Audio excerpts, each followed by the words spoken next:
Election లో BRS పార్టీకి దెబ్బ తగిలింది అంటున్నారు. అయితే దానికి రీజన్స్ ఏమంటారు సార్?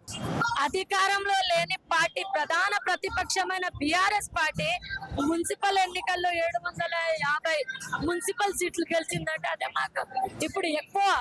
ఎందుకు ఎక్కువ అంటే ఆయన ఏమన్నాడు, తెలంగాణలో బీఆర్ఎస్ పార్టీ అనేది ఒక్క సీటు కూడా రాదు అని అన్నాడు కదా, జబ్బలు చడుచుకొని.